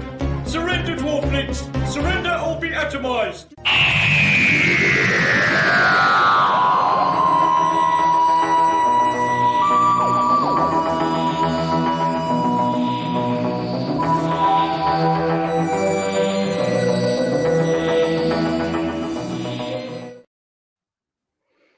Right, Starbeast, take it away, Luke. I just had a lot of fun with this one. I think the comedy and darker elements seem to mix really well here. Like, I mean, you could tell from the alien voices, the voices of the Waraf warriors, that they're not necessarily taking it that seriously. But I think it just adds to the fun of it all. Like, there's something quite fun about those goofy alien voices, but then that's paired opposite Meep, who, while appearing cute at first, I think that just makes him even more creepy. As like, there's that moment where where you first hear him say something other than Meep, and he's going Yes. Starsky, calling Fudge's cat to him, And devour it. which is very unnerving. They make you worry about that cat throughout the story. Yeah. But, yeah, 'cause, man, he's still not come home. And yeah, it certainly adds a bit of a dark edge to it. And I mean, there's lines as well. Like, it's something Ross Davis does very well, where he comes up with a cool name for something and then lets your imagination fill in the gaps. Mm. You know, like the Medusa Cascade and such, or the Nightmare Jaws of the Child. Nightmare Child, of course. Yeah. But in here you have a Grundian Bloodnog, I believe it's called. Yes. Which just puts you a bit off ease, that, and hearing Beep the Meep say he's going to give Sharon one of those, but you're never told what it is, and that's better, isn't it, really? Yes. Because of it, if you take away it takes away the mystery, and part of the horror there is that mystery of what on earth it is. So yeah, that added a lot to it. It's very well paced, I will think, as well. There's a nice build to the action within this one as it all goes off in the final part. But yeah, just wonderful, bizarre imagery as well. Tom Baker is clearly loving this one. You know, it's nice having him in a more domestic setting, isn't it? Yeah. And interacting with the children, really, isn't he? With Sharon and Fudge. Even though they are 16, you know, they're not quite the target audience of Tom Baker's Doctor Who as such, but you know, they are a bit closer to the level that he normally gets to play with. So I think that adds a certain something to it as well. And you know, just that more working class background of these characters. The fact that Sharon is a black companion in the early 80s. And adopted as well. Yeah. Like there is a lot going on there that would never have been tackled by the TV series at that time. So it's great that has explored and then celebrated again here. I mean, it plays to like the stereotypical up north Yorkshire with like, you know, let's drink some tea. I mean, you should realise Beep is evil because Beep does not like tea. Yeah, he spits it all over the bed sheets, doesn't he? If you do not like tea, then there is something very evil about you. You are the work of the devil if you do not like tea. Exactly. So we should have known Beep was trouble right from the get-go. I think there's that wonderful line where the doctor says, "I'm all out of out." Is that sort of like more of a northern saying, isn't it? Yeah. Out there and such. And nout, of course. Yeah. Yeah, so it does play out to that very nicely. I mean, you got Black Castle fictional, isn't it? Yes. And I think because you get. I mean, a mix of Blackpool and Newcastle, isn't it meant to be? Yeah, or like Redcar Central as well. I don't know. Yeah, perhaps. But yeah, I mean, again, going up north for a Doctor Who story, not being London centric. Sheffield. This is a better version of The Woman Who Fell to Earth. It does give me those vibes as well. We don't get aliens up north. We don't get aliens in Black Castle. You know, it literally is. Seen an alien in Black Castle, and you have their eyes tested, and you have a bomb in the Doctor again. Yeah, you do as well. And his stomach talking to him this time. Yeah. Yeah, animate. But I think that is one thing that's a bit of a shame about Russell doing this for the 60th, is that it does seem to be going back to London centric. Yes. It does take it out. But I think perhaps that's maybe balanced out with Rose being transgender and mixed. It sort of, she seems to be filling that same Sharon role within the story of her taking Beep the Meep under her wing. Was presumably not realizing until too late that he is a homicidal maniac. Yeah. So, yeah, so it's still keeping the progressiveness in there, which is wonderful because that is very much at the heart of this original story. But yeah, it is a bit of a shame that it is going to lose that northern edge that it has to it. But I suppose that just gives the original story its own thing still. Yeah, because both can coexist. Well, we'll see. Well, we'll see which is the better version, and then that's the canon version. I don't know. I don't know. But I think it's still, whatever happens in terms of canon, I think it's still nice to have this story and ultimately just have to be able to enjoy it. And I've blabbed on a bit. What do you think of this one? I think again, it's really good. I think the thing what I take away from this story is the comedy, the humor. I think there were moments where I genuinely did have a little chuckle, like the fourth Doctor with the maracas. Like, you've dislodged my maracas, ole. I did find myself having a chuckle about that, and like using maracas as like grenades and bombs. I just think the whole stuff with the fourth Doctor on like the raft ship, I was just in my element, and just the idea of him just ripping a roof to get the lead so he doesn't explode. It was wonderful how that was told in the story as well, with it being the Wrath Warriors sort of sending in a report to Zogroff, their commander, and he's just like commentating on what's happening. And then now the older female woman chides him for doing so. It's such a good laugh, this story. It's a feel-good audio, I think. Yeah. It sort of has that feel of a sort of a kid's story you'd find in a school library. But also you get a feel like I don't want to share a towel with the fourth Doctor as well. Perhaps this vibe. You wouldn't want to run into him at Benidorm. No. Ole.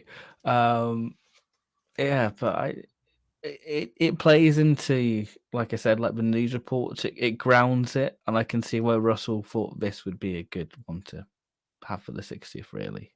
Yeah, it does feel quite Russell as well, doesn't it? And perhaps, I mean, does it feel that way in the comic strip as well, like the kitchen sink aspect? I would say so. I mean, you kind of cut out a lot of Fudge and Sharon stuff because obviously you want them to meet Beep pretty soon, because it's literally, I would say, 5 panels in when they meet Beep. So you it's really about 10 minutes into the audio, isn't it? Yeah, so you really get to know Fudge and Sharon in the audio better than what you probably do in the comic. I mean, the first episode is quite Fourth Doctor light, actually. It really is much more Sharon and Fudge for a lot of it. Whereas the comic is opposite, really. Because it's very much Fourth Doctor and K9. And K9, I think, gets blasted by the Wraith Warriors, what takes him out of the story. Very on point of the time. Yeah, it's funny that even in the comics, they're getting rid of him.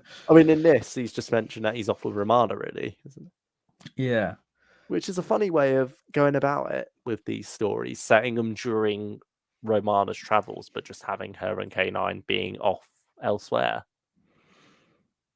Yeah, so you don't really get the Starsky stuff in the comic, I don't think. So you sort of miss that domestic aspect. You just sort of get the Doctor being brought back to Fudge's house and meeting his mom, and that's when you sort of get the kitchen sink stuff, and that's pretty much all you get of the domestic side of it all, really. Do you get the bus scene still? Yes, the bus scene is, I think that's the start of like part 3 in the comic. Yeah, I think that. Yeah, that's more right. That's right at the end of part 3, isn't it? In the audio. Yeah, it's funny how these things work out. Welcome, Mr. Bonkactus. I think you've been here a little while. Sorry, we haven't chat in a good while, but yeah, welcome. Thank you for joining us. And he says, "Yeah, it's pretty much timey-wimey stuff." Yeah.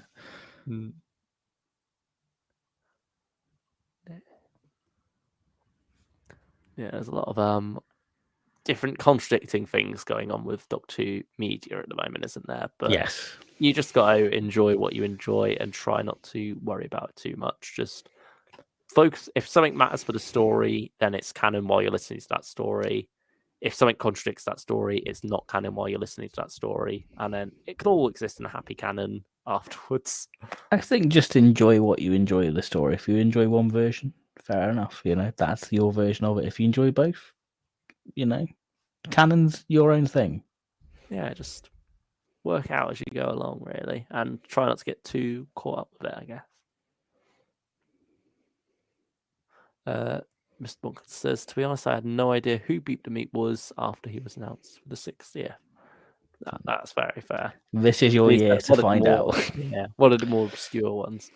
I mean, yeah, hopefully a lot of new series fans, or even fans who aren't into Big Finish in the comics, don't know too much about Beep the Meep, so they can have a shock reveal on TV.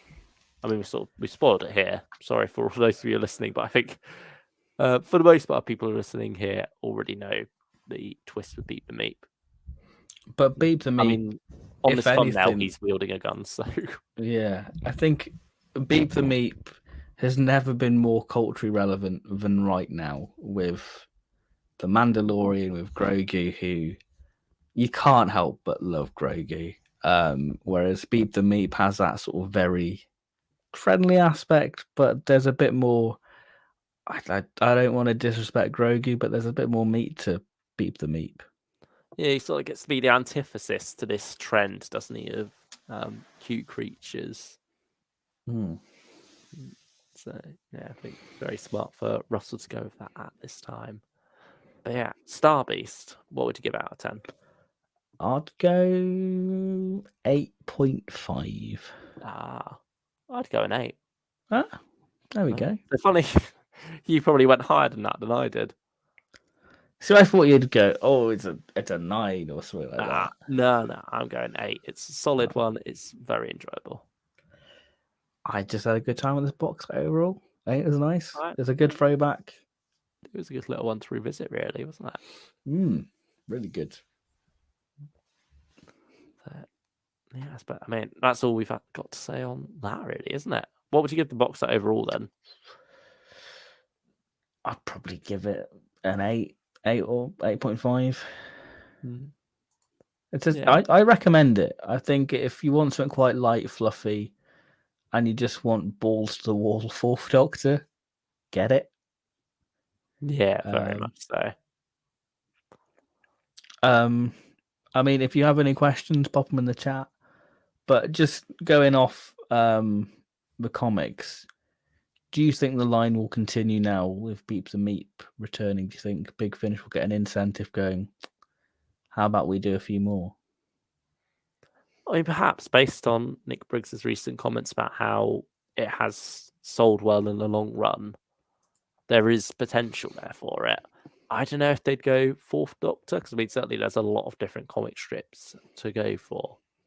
So perhaps they'll do another comic strip adaptation, but look elsewhere. I was thinking McGann would have been a great one, like The Flood or something big like that. Is it Revolution? Children of Revolution, yeah. Yeah, I think that's what I've heard a lot about. That's one where you've got like those Daleks that were in Toys R Us, isn't it? Yes, and it links to one of your favourite stories, Luke. Oh no. Which one? It's one you've watched recently. I'll put it Evil. That way. Yes. I mean, the connection's quite obvious. Dalek Alpha.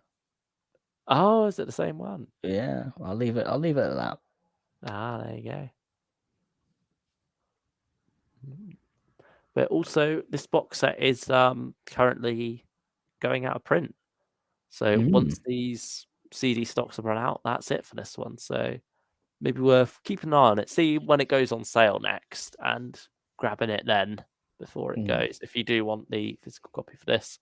If not, I'd still say, wait for it to go on sale because $29.99 is quite a lot for the downloads of this one. But I'm pretty sure that'll drop to $19.99 at some point sometime soon. Yeah, I mean, in terms of comics, I'd like to see them do. I'd quite like them to do. Oh, what comics would I like? I think because people want Frobisher, and I think this is a nice way of getting around it. Do Frobisher's first story. You know, do that. I suppose that's sort of be in the same vein as them doing Beep the Meep's first story. When Yeah. they had, the ratings war long ago with Big Finish, didn't they? So yeah, that's always a good option. I think that'd be nice. I'd quite like them to do some like new series comics. That'd be great. Like, I don't know how they do Angel of Mons. Which Doctor is that? That's 10th Doctor and Weeping Angels in World War One.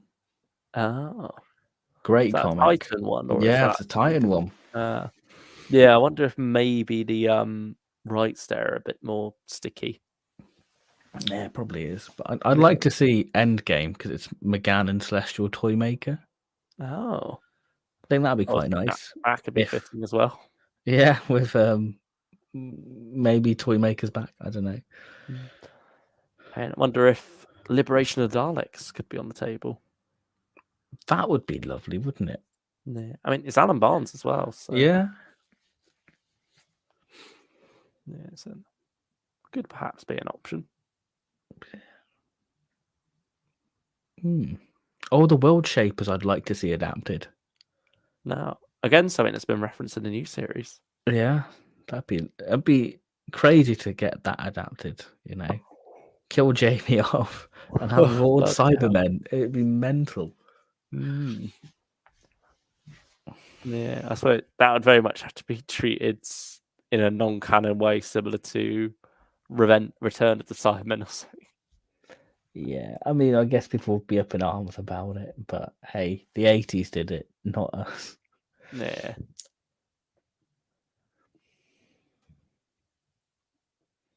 Daniel Hager says, my dream TARDIS team would be David Tennant, Fraser Hines for the 60th anniversary on TV, or Big Finish. I mean, 10th Doctor Classic Companions did have a 1 next to it, so it's got a 1 on its spine, so there could be a second one coming along. I mean, I'm not against it. I mean, it'd be nice to have 10th Doctor and Brigadier. No. Spunk Access also wanted to say something. I think Robert of Sherwood. Do you mean Robot of Sherwood? Just because it's Doctor, or is Robert of Sherwood something I've not heard of? Is okay. You quite like Robot of Sherwood, don't you? Yeah, I really like Robot. To be fair, I'm a Moffat apologist. Again, great humour in Robot Sherwood. I think that would have to be one I'd have to go back to because I haven't watched that since broadcast really. But yeah, Mark Gatiss. I always feel like I enjoy Mark Gatiss ones more than general fan consensus does. I do quite like Mark Gatiss' stories. The Idiot's Lantern, that's one that gets a lot of hate for some reason, but I don't mind at all. It's got a great idea, that one. Yeah, The Wire's quite a cool villain. I mean, certainly the ending with the son going off with the abusive father, that's sticky. That's not aged well at all. But yeah, on the whole, Idiot's Lantern is a good story.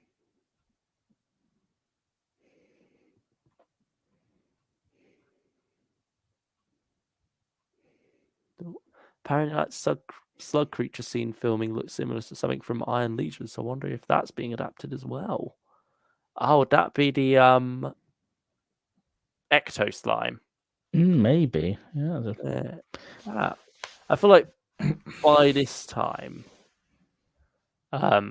once we're beyond the 60th, we will be getting more original monsters again. So I imagine that Slug Monster is an original monster from Russell. I think it's just for the 60th. He's having a bit of fun with old comic books and stuff. But yeah, speaking of that, actually, we've got to mention Gemma Redgrave's confirmed to return in Series 14. Oh, yeah. Have you heard the theory about Kate Stewart and Ruby? Oh, what about them being mother and daughter? Yeah. Or that'd be a nice way of worlds colliding. Yeah, I mean, it would be a good way to, expand Gemma's character a lot. especially with Russell writing her. I think that's the most exciting thing, isn't it? The fact that we're going to get Kate Stewart written by Russell. So she's going to get to be a bit more a character at last. What are you saying, Luke? What are you saying? She has been a bit all over the place, which, to be fair, suits her as the Brigadier's daughter, because he certainly had a few different variations depending on who was writing him back in the day. Well, I think, yeah. I think Kate Stewart's just a character that's living in the shadow of her father. Yeah, she's Let's just... be real. She hasn't been able to eclipse it in a way. Yeah, I mean, it doesn't help that Moffat constantly brought him back in some way every time she was around. Cyberbrig's coming back, everyone.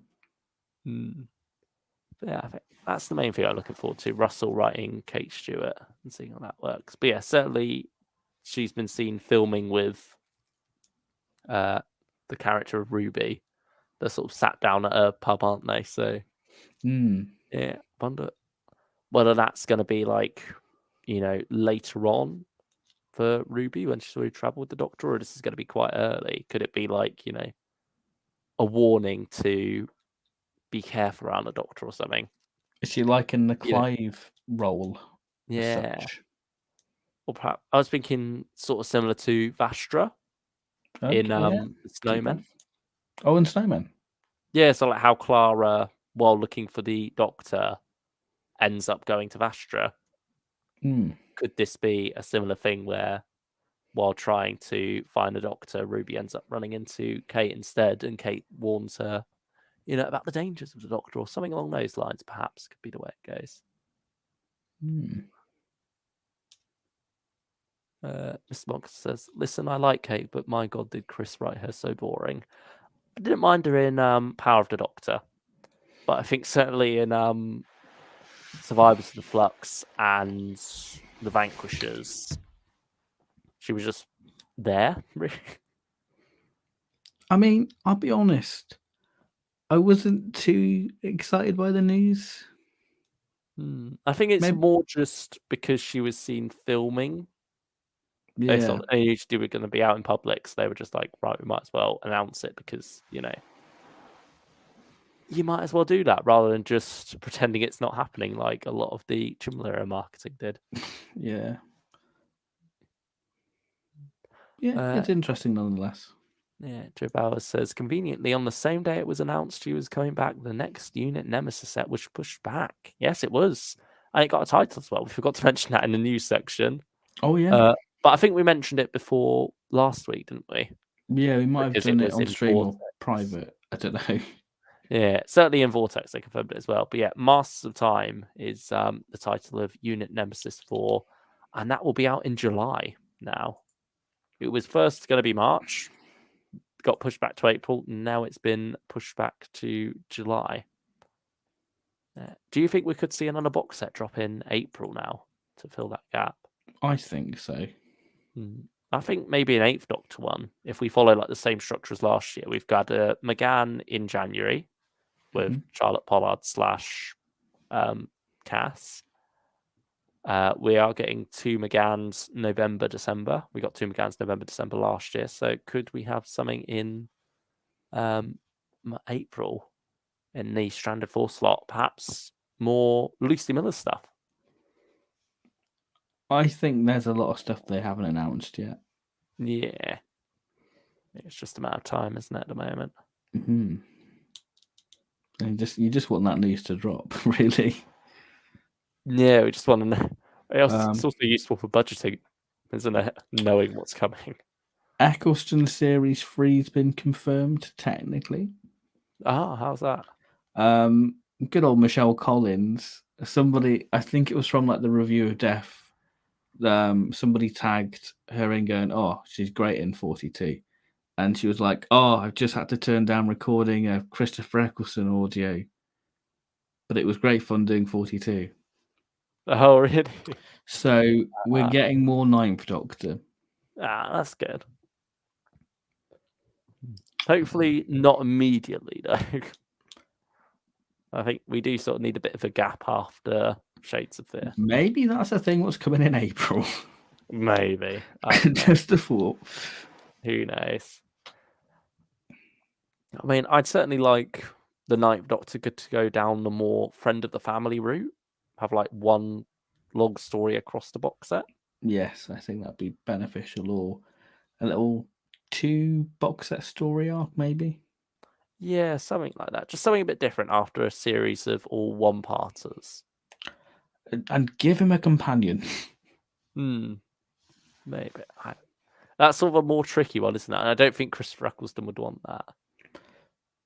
But yeah, let's go. You got to do something a bit different with him. Or Billy Piper. Come on, Billy. Yeah, she's been recording with him. Oh, 9 and Rose. That's on the wish list. Joe Bauer says, I'm wondering what will happen to the unit series after Nemesis, given the rumours Russell wants a series for TV. And that could always be the case. I feel like if Russell did do a unit TV series, he'd have Kate as more of a recurring guest star rather than the main character, and then build like his own unit special team of some kind. So I don't think you're going to get like John Bishop and Sophie Aldred and Janet Fielding leading like a unit spin-off. As much as that would be cool. I think it would be better to have original characters for that, really. And I think it's funny how people seem to forget that Torchwood was pretty much all original characters apart from Jack. Yeah. Yeah, because when you see a lot of I'm not sure, fan cast isn't quite the right word, but like fan wishes online, they're sort of saying a Torchwood series with Rani and Clyde's, and it's just like that's not really what Torchwood is, and that's not really what those characters should be either. It's basically, they sort of turn Torchwood into the Doctor Who companion Avengers of sorts, don't they? Yeah. But we'll see what Russell has planned. I think certainly spin-offs are coming now. We are getting a universe built up again. Ooh. StylishOne says, would you rather 9 and Rose, but it's all standalone, or arc-heavy interconnected box sets, but 9 solo? That's really difficult. I think if we do get 9 and Rose, I'd prefer it to be standalone at first anyway. I think it's the choice between having 9 and Rose standalone or just having an arc-heavy interconnected, but it's 9 solo. Yeah. I think that's the way I'm reading the question. Oh, yeah, that is the question. Yeah. Yeah. But yeah, I'm just saying, if it was 9 and Rose, I prefer, present, past, future box set format. You'd want your own little series 1.5. Yeah, yeah, as for which one? I'd probably go more interconnected box sets for 9, really. Just give him his own event feeling, really. I think that's the most likely one, which is a sad thing. Because 9 and Rose would pull in big bucks. Like, yeah, it's all I'd buy the vinyl again.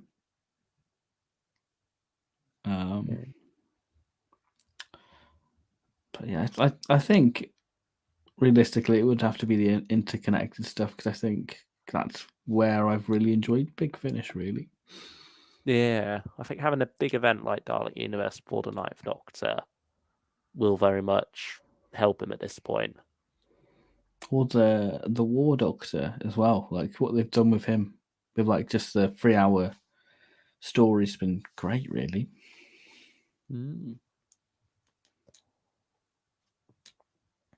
Yeah, it's just, give us more long form storytelling, because at the moment that very much seems to be where Big Finish is thriving.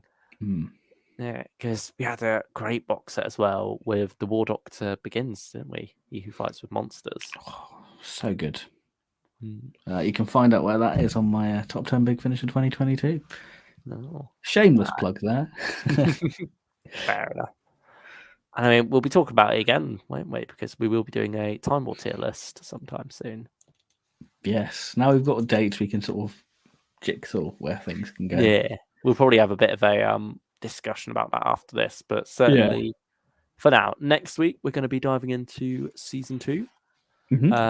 all things about the first Doctor's second go around, really, isn't it? Or, well, Doctor Who as a whole's second go around. Yes, yeah. Because I mean, it's been over a month now since that box set dropped. I'm working my way through that now.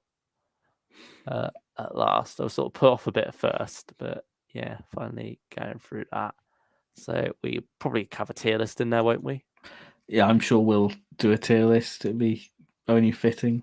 Yeah, talk about some special features as well. So that's what's on the menu for next week. And then the week after that, it will either be Torchwood or Time War. And then week after that will be whichever of those two we didn't cover the week before. Yeah. But yeah, that is our schedule for the moment, isn't it? Yeah. For those who are interested in where things are going for us over the next few weeks. Yeah, we are committing to stream every Friday, aren't we? Or at least stream every week. We may have to stream every week rounds depending on where we're at. But yeah, I think for now we'll say we'll do a stream a week.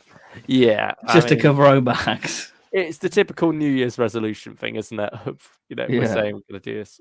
We had it last year as well, didn't we? I think January we started off with a stream each week, and then February we dropped off a bit for reasons. Yeah, we did. We were on it January last year because like 40 came out 2 days after we did a stream. We were hot on it as such, but with the releases that have come out, we've sort of already penciled in when to do them. Like you can't do a stream on double part 1 without part 2. No, not really. Yeah. But yeah, I mean, February, lots to talk about there though, so I'm sure we'll get a couple of streams out of that too. February's going to be a juicy month for streams. But yeah, I mean, any last questions in the chat before we pop off, I guess? Yeah, let us know, and then we'll see you next week, otherwise.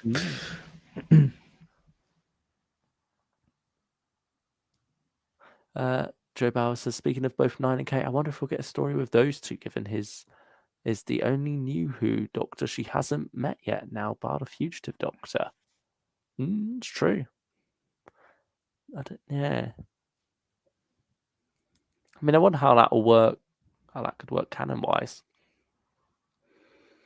I'm sure a memory wipe will be in there somewhere. I don't know. Yeah. I mean, hasn't the third Doctor technically met Kate with Legacy of Time? Yeah, that's true. That is true. Yeah. There we go. There's definitely a way it can be done. That's true. Yeah, I suppose. Shall we call it a night now? Yeah, I think that's pretty much just done. We've covered our comics. We've talked about missing episodes. We've done Doctor Who news. I think we've had a pretty wide spectrum of Doctor Who tonight. Yeah, thank you for sticking with us throughout it as we go on this wide variety. It's only been a good bit to discuss here. And we hope you've enjoyed it lovely.